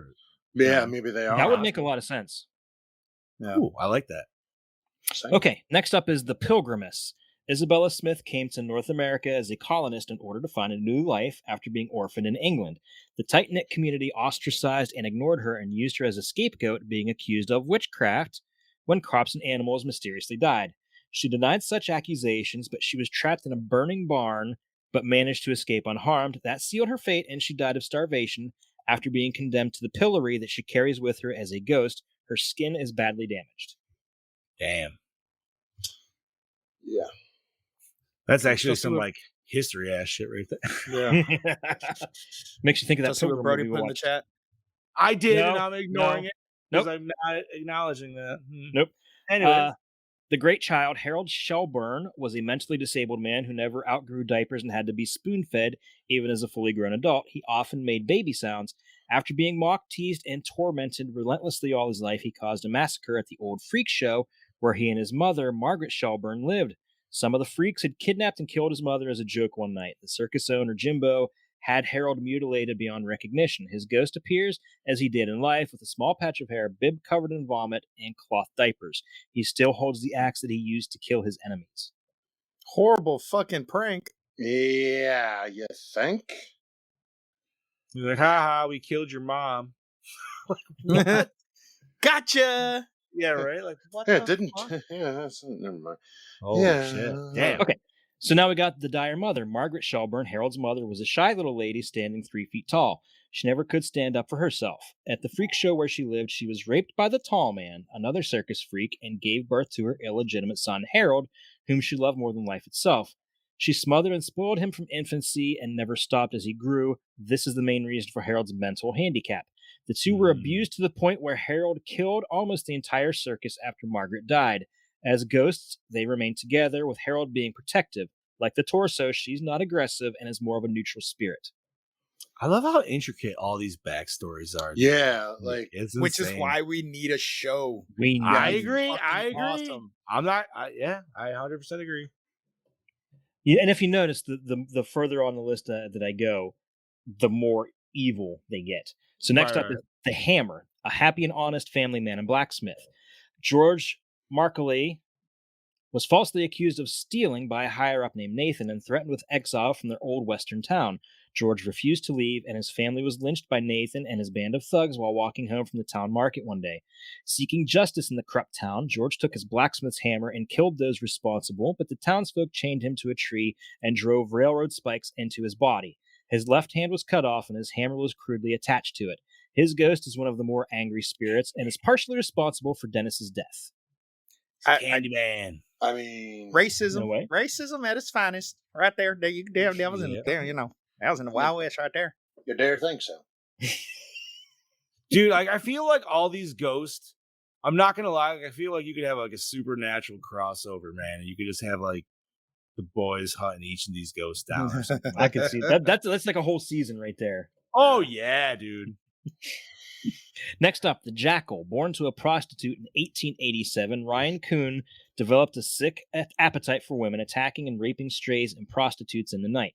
He voluntarily went to Boreham Wood Institute for treatment to cure this problem, but the medical practices made him much worse, causing him to go completely insane after years of solitary confinement, having his head locked in a cage after breaking out of a straitjacket, and developing a hatred of humanity.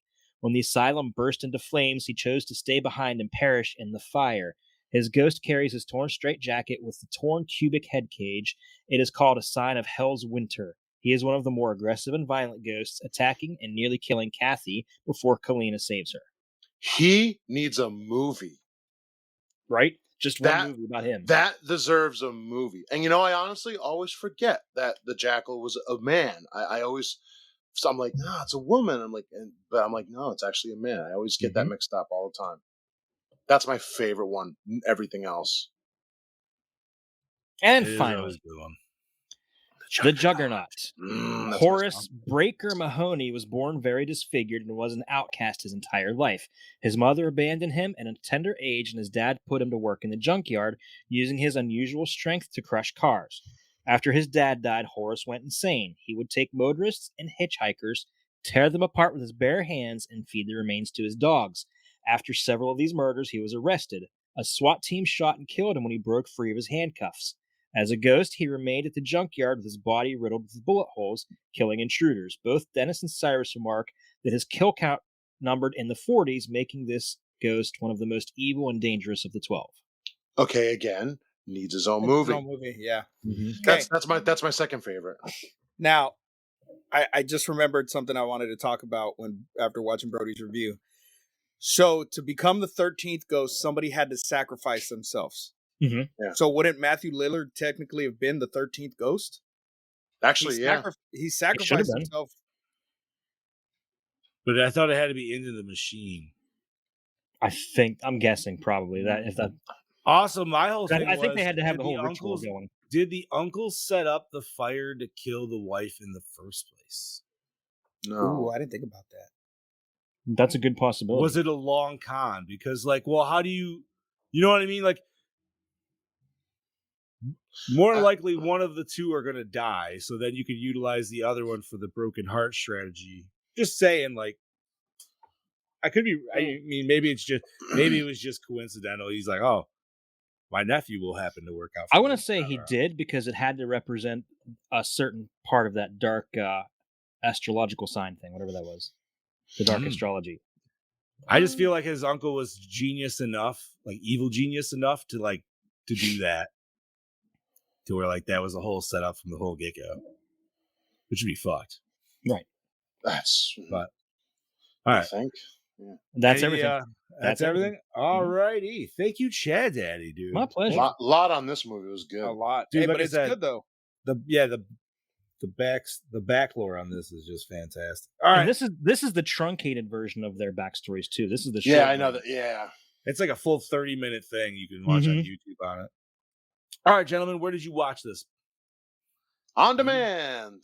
Prime. I bought it And actually on Prime because it was super cheap.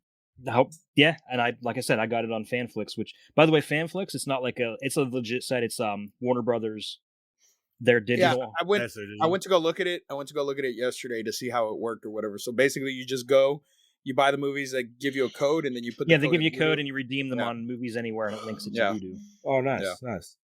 All right, so douche of the film. I'm going to say The uncle. Cyrus. The Yes. uncle, yeah, Cyrus. I would have said the lawyer until you find out the uncle's alive, and it was a whole con the whole time.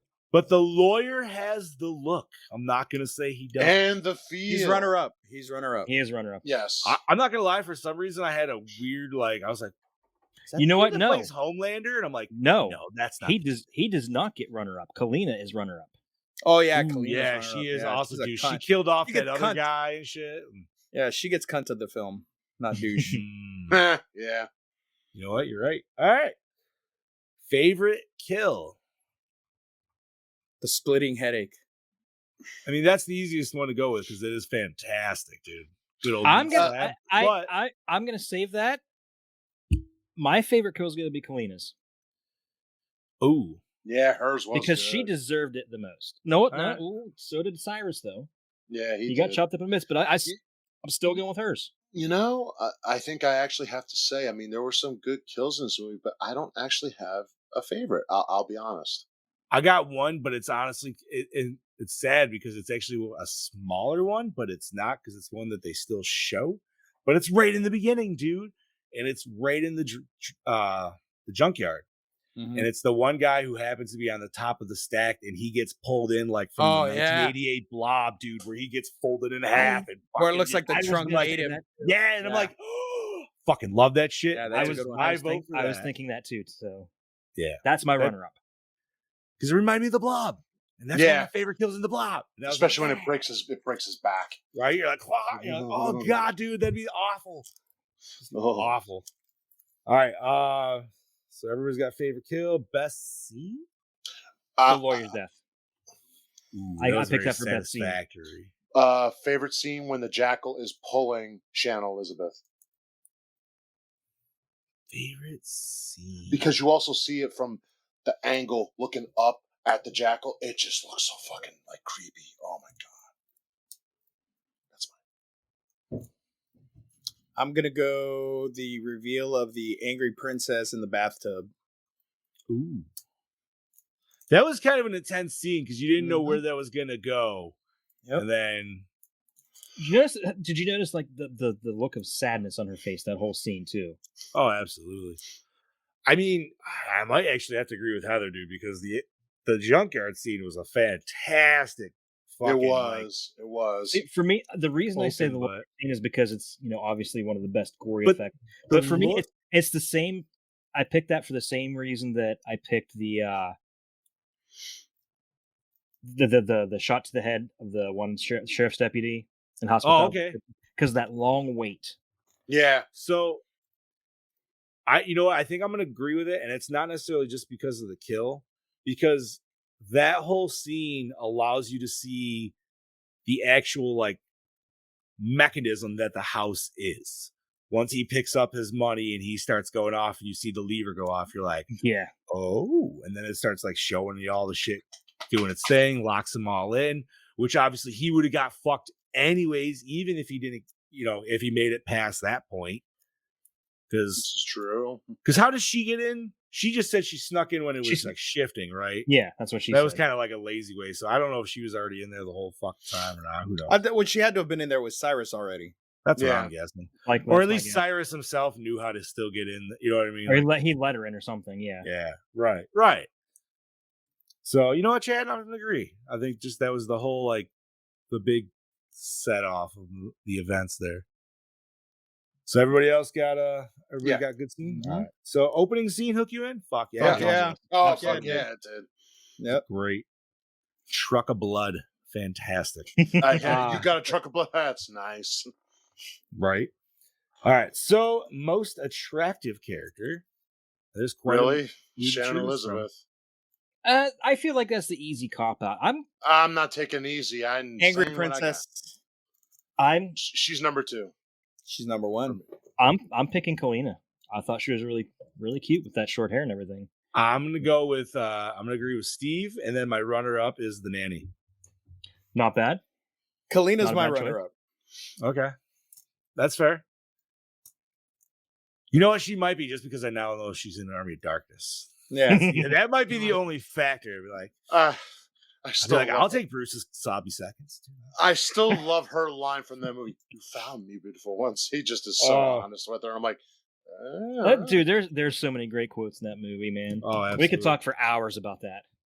All right, so did the score set the mood? It didn't not set the mood. It was didn't stand out either. 2000s new metal kind of esque. Oh yeah, rock. it had some. It didn't bother me. I was fine with it. I'm not going to go out and buy this on vinyl though. So No, absolutely. No. I don't even think it exists. So there you go. that could be a mercy. It might. All right. Best song?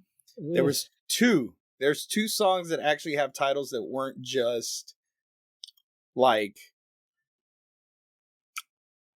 What do we get to choose from then, Steve? So there's Tricky, or there's Excess by a group called Tricky, and it had Alanis Morissette doing backing vocals. It's that one that played where the dude's kind of like with the raspy voice rapping. Yep. Same dude that he did a song in The Crow Salvation, I think it was, or maybe I don't know. And then Raw Digga, the nanny, she had a song called Mirror Mirror, but I don't remember that. I think that's the one that was the credits. Yeah, I think that was the credit ones that popped up. So those are the two that actually have lyrics. I'll go with the Alanis Morissette background vocals. Yeah, I'll go with that I'll one go too. with that. I mean, she is God, so Yeah, she is. Favorite character. You know what? I'm going with a ghost because they're way cooler than any of the actual human characters. In Well, this all right. thing, All right. If I had to pick human, it would have to be the father. Because I felt his vulnerability. Like, I just want to know what the fuck's going on here and get out. Like, he played that well. No, he did. But then I have two ghosts. I said them already: the Jackal and the Juggernaut. And as I look, the jerking off. because as I sit here, I'm like looking at pictures of the Jackal, and I'd be much more terrified if that's in a dark room than anything else. Fair. So I'm gonna go with mine's the Hammer, dude. I love the railroad spikes all throughout his face and shit. And he is just a tank of a ghost. Like, but the fact that the Juggernaut is even still like almost worse, I guess, is kind of fucked. And he kills motherfuckers with his bare hands. Yeah, buddy. I got to give it to the Angry Princess myself, just because of her whole intro scene in the bathtub. That was cool. That was a great intro. Can't even argue. Like, it feels like they should have gave each ghost a little bit more, but dude, that would have been such a longer of a movie to try to do that. Oh my god. I feel like that's something we're going to discuss when it comes to the 4 R's. Yeah. And I like the Angry Prince though too. I thought he was cool. Like, I always like how he was. Like, I don't know what they did with him. They just like dissipated him when they smushed him with the glass, because obviously he showed back up at the end, like he wasn't dead or whatever. But I don't know. Steve, what do you got, buddy? I'm gonna go for my live character. I'm gonna have to go with Matthew Lillard's character. Ooh, yeah, that probably. He was kind of a douche at first, pick, but he tried to, he did try to redeem himself.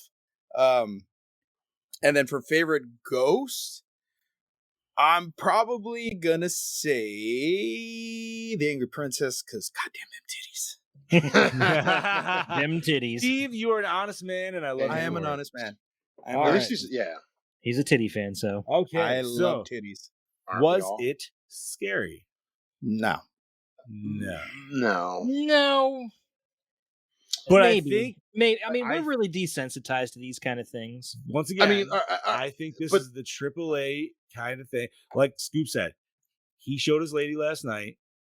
She's never saw it. She was all about it. Right. And I know a lot of women love this movie. So I'm gonna say, like, maybe it's not.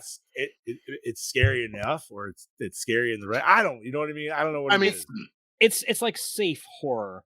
Yeah, This is something you could show somebody this that they're gonna like this, but you don't want to show them Terrifier. Oh no. My wife is very. She's like, I don't know if I want to watch the second one. I was like, that's fair. I do. What? I do. Even though it's 2.5 hours long, I'll still sit through. No, no. It's worth it. It's worth it. I don't doubt it. But it's I have to say this on scares. Like, maybe the movie itself is not, but the ghosts are scary. Again, a couple of these ghosts need their own movie. I bet the Jackal freaked some kids out, dude, watching this movie. No There's doubt. no way it fucking did it. Listen, just look at pictures of the Jackal makeup. Oh, absolutely, dude. It's crazy. Bro. Yeah. Oh my God. Like, I want that movie now. So All I'm gonna say yes. It would be scary. Well, obviously not to us, but I think Right. the general Okay. populace would say yes. All right.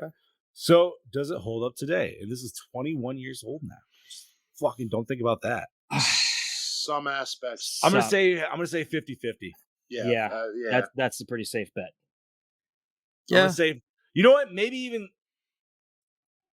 I mean, I'm gonna really, the say only thing that doesn't hold up is 70-30 the maybe? CGI. Yeah, that's the only Yeah, part. I'm gonna say 70-30. Okay, How's that? that's even seems better. a little- I think that's more. Yeah, agreeable. that's more fair. All right. So, acting. You guys thought Lillard phoned it in a little bit, so I definitely take it there. I didn't hate it, so I'm gonna say it was good enough for me. I still say everybody did what they needed to do. Yeah.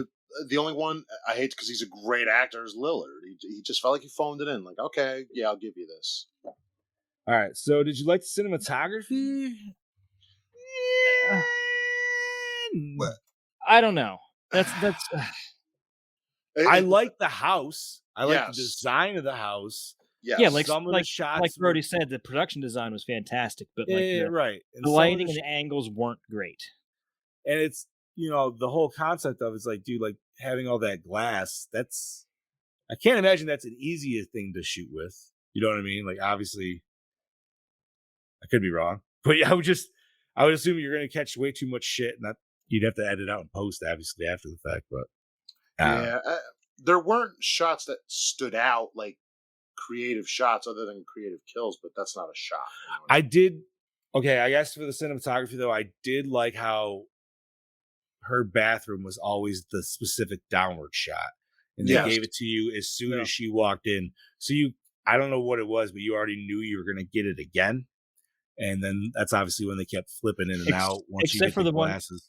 Except for the one shot where she was sniffing the perfumes, and it was a looking up shot. Well, yeah. Which I thought that was kind of annoying because a lot of the perfume bottles were just blocking your view of her entirely.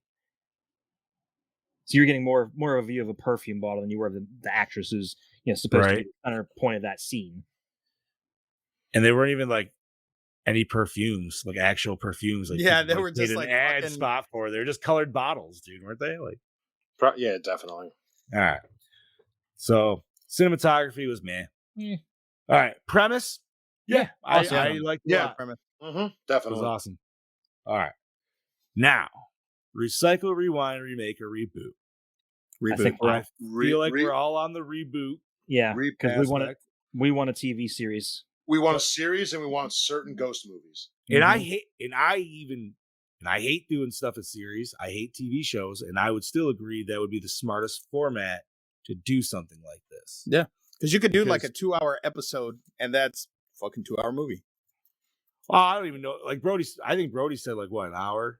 I would go an hour, and then like you do one per. I would say you just do one to explain the backstory, and then you do a whole nother one of them getting captured. You know what I mean? Because we never get to see the other 11 ghosts get captured before the Juggernaut. So I'd be interested to see like that lead up and shit like that too. And then you could obviously go onto the whole house and then rewrite that story and make it a little better too. Like, the interesting thing though is at the end of the movie, you just see the ghost leaving the house. Yep. Yeah. So they went out back into the wild. They're still out there. The dangerous ones are still dangerous. Yeah. Supernatural crossover. Honestly, I mean, I keep saying it because it's my favorite ghost. I would love to see the backstory of the Jackal, but lead up to the point where, it dies. But then it picks up after this ghost has left the house and, like, let's say go somewhere where it's been before. Like, I feel his, for me, could be the most expansive. Because they're, like, that's some serious backstory. I don't know, because the Juggernaut, that would make a hell of a story, too. He would. And they would all be time pieces. Some of them would be timepieces too. So I think it would work really well. And I love 50 shit, so I would fucking eat those fucking episodes up. Oh, Yep. hell yeah. Especially Alright, the Joe. whole race car aspect, because that's you're racing the cars, and then that's how you tragically die. It's like Ooh. every 50s movie ever. Yeah, Right. pretty much. All right, gentlemen, let's rate this bitch. Brody, start us off with 3.6. Bobby, what do you got for me, buddy? I'm going to give this a 3.3. I like it. It's got its moments, but I still think there's some improvements, but it's also older. Alrighty. Chad Daddy. I'm gonna go a little bit higher than both he and Brody and go 3.8. It was Alright. enjoyable. It's a fun popcorn movie. I can't deny that. Scuba. I love this movie. 3.5. 3.5. Really? I thought you would have went higher. No, it's a good solid 3.5. I'm also going to agree with Scoobs. I feel like it's a solid 3.5. I agree with Chad Daddy. It's my popcorn flick. Yeah. I feel like it has aged a little bit more. I was actually going to originally come in with a solid 4, but I feel That's what I like thought. And you know what? seeing it after a while. Give me a second, boys. I'll be right back. Oh, you're fine. Do you think? I think I want to agree with you guys and give it a 3.5 as well. I think. Okay, hold on. I'm going to delete all that then. So we got 3.6 from Brody, 3.3 from Bob, 3.5 from you, 3.5 from me, and 3.5 from Scoots. 2 divided by 5, and that equals 2.5. Oh, so close, Brody. So damn So close. You know what? If you kept your original score, it probably would have been there. Probably. Why'd you have to be that way? Because Chad had a change of heart. We're allowed to do that. It happens. We frequently do that. Sometimes talking about it will always make it different, dude. Like it can make it better or worse. You're like, Yeah, you know what? That did suck. Now that I think about It was Lillard. That's what brought me down a little bit. Sorry, Brody. Sorry. Chad. God damn you. Brody's screaming your name. All right. So next week is going to be kind of an interesting episode because it is going to be a Halloween episode. However, we're not going to be live, folks, because Chad and I have fatherly duties to attend to. Yep, it's trick or treat night, so that's and I'm more going important. to a party I would not be in the shape to be on. And Scoob needs to hand out candy because he's got his house decorated and ready I'm to go. having a Halloween party that night. I took took the next day off of work. Nice. There you go. Well, perfect. So, but we are going to pre-record our episode, and we're still going to try to air it around the same time. I think we can set it up so we should be good to go. So I know Chad said it before. I think it would be good to rank the Halloween movies for us. We could do that, and I also have a list of discussion topics. We'll figure it out. You know, we've got a few days, and we also have to hammer out what day we want to sit down and record too. Right. Yes, we do. Because we might just dub it. We're just going to probably dub it the Halloween episode. It could be just a bunch of discussion topics because obviously we have prior years done Halloween 1, 2, and 3. Mm-hmm. We do not want to continue on going on into the series. This is something that we've talked about throughout the show of trying to go super deep into it. Maybe down the road later on, but at least the discussion of the overall series would be, something to fill that kind of void for it. Right. So Bob looks like he's excited for it. Well, but no, there's a lot of different things. I mean, dude, but Chad said he's got some stuff.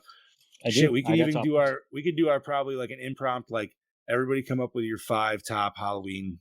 We've discussed it here and there, but you know what I mean? Okay, so just to give you guys an idea, here's some of the topics that I wrote down just off the top of my head when I was sitting there. Your favorite and your least favorite Halloween film of the franchise. Your thoughts on found footage in franchise films, because we talked about that. Because we briefly mentioned, Halloween Resurrection. That's some of the direction they went in, some others. A good intro film for friends to introduce them to horror and even your kids. Ooh. Best worst theater going experience. For horror or in general? Both. I try to keep it in horror, but if you can do it in general, that's fine. Although if I'm going in general, my best theater experience is probably a midnight showing of Rocky Horror, because that was just the most fun I've ever had. Ooh. And the scariest single scene in a movie. I can think of like 10 right now. Dude, I saw a scene Okay, so you know how Shudder will like just throw up a movie, like it's got those like 3 things right at the beginning. Yeah. And it's just like, hey, if you don't know what to watch, just whatever. Dude, there was something I started watching on there, and I had to turn it because I don't know what I was watching, but I did not want to watch it, dude. Dude, they threw up some bizarre shit on there. There was definitely like a giant, weird, like cockroach dick looking thing coming out of some What the dude's fuck? asshole above a person's face. And I'm like, what the fuck kind of snuff fucking shit porn am I watching here? That sounds like the movie Society, which has some of those cringy moments. I don't think it was. It was a newer movie, or at least in the last couple of years, but it was just, it's not my cup of tea per se. Yeah. Whatever that movie was, though, that would probably win that. But no, I like it, dude. I'm down for sure. Okay. So obviously we will talk outside of the show and figure out when we're gonna record. So before we close this bitch up, is there anything nerdy we want to get our shit on about? Quantum Mania. Yes. Lord Scuba Steve, be our guest. So the trailer for Quantum Mania dropped, and we get our first real look at Kang the Conqueror, which I'm excited for. We get the first full look at the Quantum Realm, which I kept looking for the TVA everywhere I could in there to see if they're going to tie that in. And it just seems like it's going to be one of those fun Marvel movies that we haven't had in a while.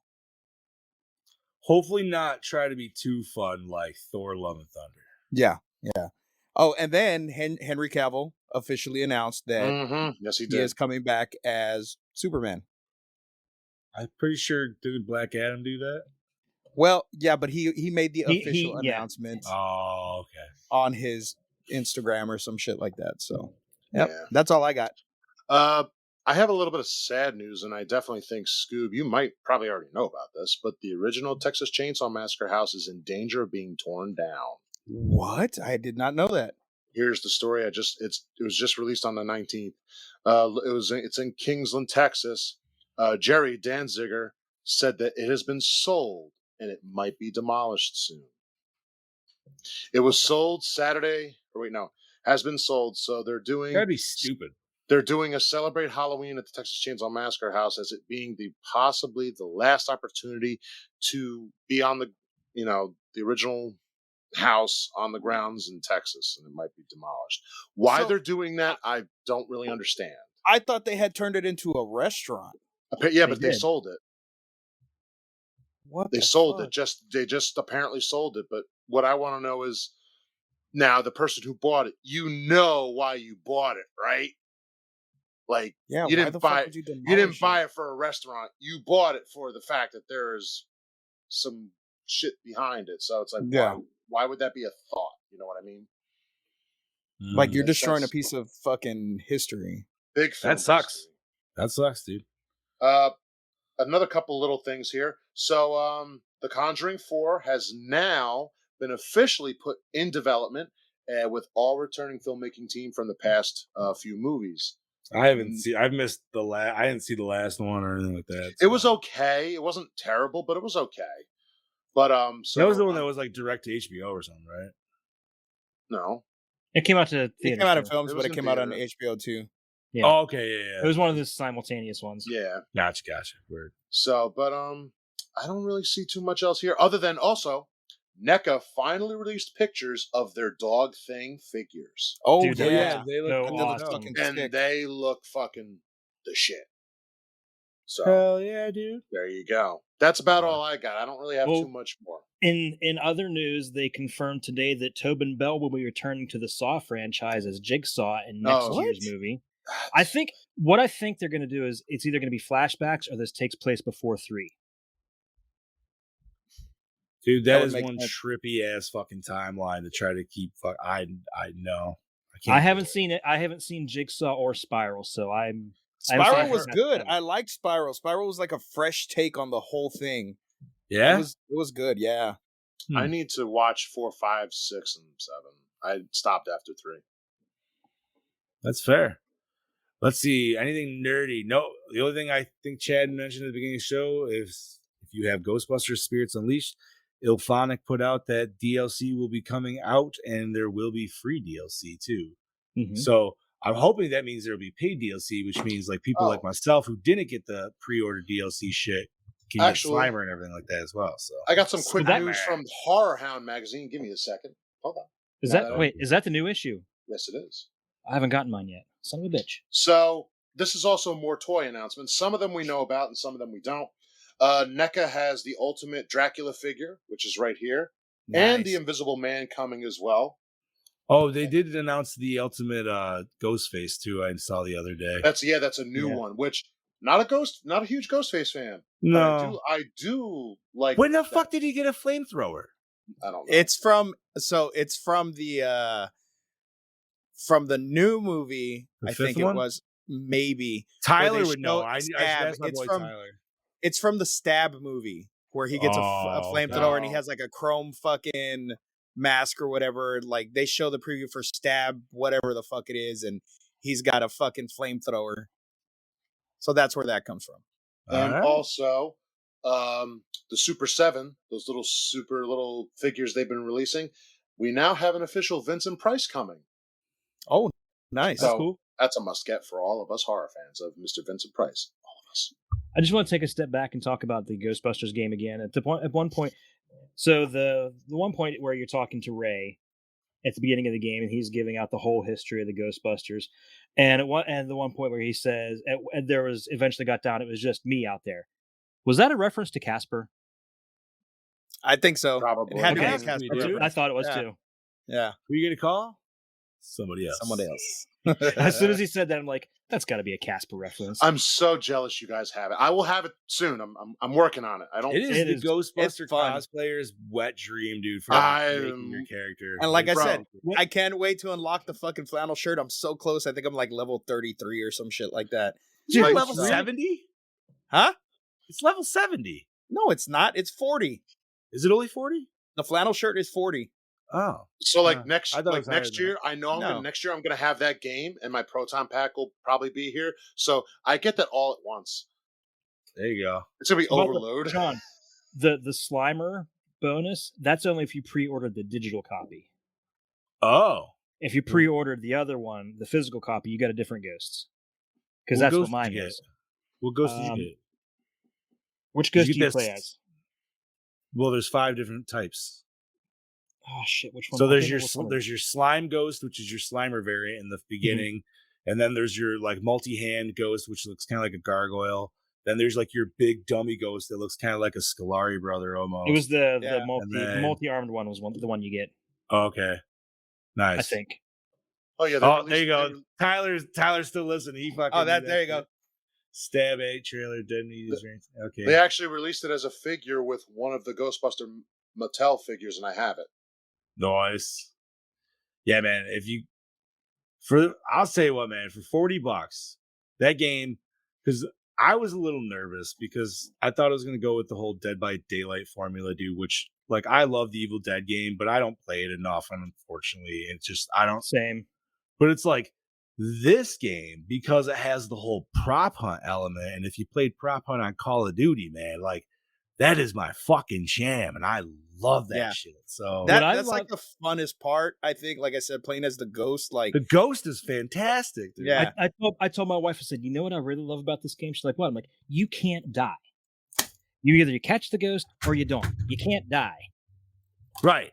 It's just, and then even if you get downed, you can revive yourself. You're like, all right, Yeah. well, I mean, that's why I hate some of those other games. You die and then you have to sit there and watch the game run without you, or you don't get all the experience.